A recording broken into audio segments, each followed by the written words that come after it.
Tough Cod. Yeah, I knew you were going to start that. Okay, so Tough Cod actually stands for Kingdom Under Fire, Circle of Doom. Okay.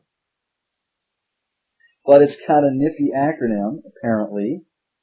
So you've got your cuff, and you've got your cod. It's a cuff cod. It's a brilliant invention by Microsoft and Lucide. Yeah. Cuff cod. Stop it. Alright. So if you've ever... Cuff. Stop it! Okay. Cod. I'm not going to compare this game on a whiteboard like I've done before. But if you like Diablo, you're really going to like this game. Yeah, Diablo fans are definitely going to like Tough Cod. I gotta agree with Oh my... I'm going to kill him. Okay.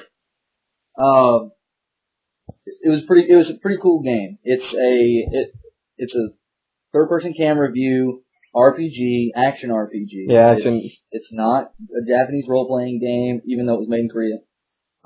Diablo's a good comparison, but it's more linear. You know, you don't backtrack, you don't go back to your base, you kind of just keep going forward with the occasional idle stop or trip into the alternate moonlight reality.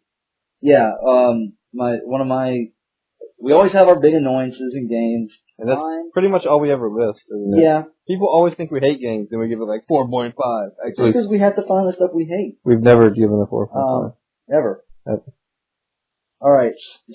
So that annoying thing to me was because I'm cheap and I like Japanese role-playing games, I found this game not farmable enough. I couldn't milk XP, I couldn't milk equipment, not that you don't get tons of equipment. I mean, I think if you actually exit the game and come back, it respawns. I mean, who has time for that? That's just a little too much effort. A lot too much effort. And, of course, the one thing you do get a ton of, you can't sell. Potions! You cannot sell the potions. You have 437, yes, I counted, red potions laying on the ground when you're going to your idols and stuff, and you can't sell them. You can't do anything about it. You can farm the little one-hit point creatures that do the magic shock thing to you, that climb on the walls. They're annoying, but if you've got like Dwayne or something, you can hit them with distance weapons. But you shouldn't have Dwayne. You should have Celine, because Celine is really hot. Yeah, she is. It's not right. She's so hot.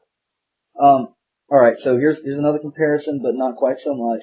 The way you combine materials, weapons and potions and things like that was really cool. Yeah, synthesizing they call it.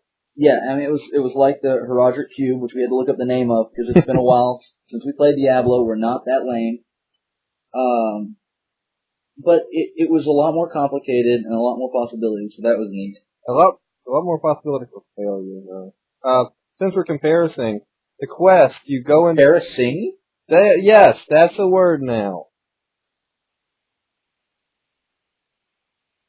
You go into the alternate reality of Moonlight, and you get your little quest, and basically you want to learn a spell. So it says, slay 30 red lizard men and 40 green lizard men and a plant king, 87 plant queens and a plant jack, yep. And bring me back a full house, and a plant ace, plant 3 of clubs. Anyway, so you got these little counters of items. It really reminded me of World of Warcraft, because basically every quest is like, hey, kill X amount of creatures and I will give you Y. Yeah, I mean, why? Because we like you. It wasn't super creative. Okay. I hate you.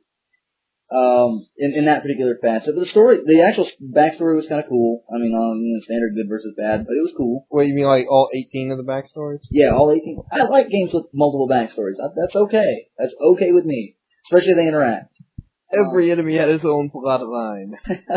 They loaded them up with shotguns and fired them. Needs more gore and less prevention. Okay, let's skip the annoying stuff. My absolute favorite part was the stamina.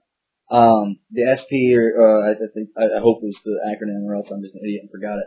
But it was really cool. It was mana, it was stamina, it was weapon strength, it was cooldown time between any sort of action. It was everything wrapped into one. Yeah, I really like the stat system. I really like the equipment system too. It was very cool the way you interacted with it and the skills. But I found it limited. You wear like 3 pieces of equipment. Yeah, and that's not.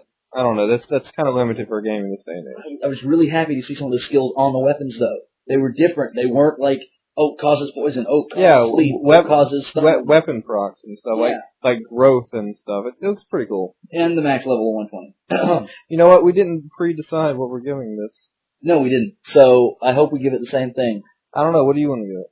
I would say, that's hard. A 4. Because, no. That's no Burnout Paradise. It's definitely not Burnout Paradise. But I don't even think 3.75. 3.75. Because it's not. I mean, it's just not a 4. There's just something about it that's not there. But it's definitely a good game. Enough breadth to the game, but what they had there was pretty darn cool. I enjoyed it. I think we're almost out of time. I enjoyed Cuff Cup. Stop it. Cuff Cup. Stop it. Cuff Cup. All right. Cuff Cup. Cuff Cup.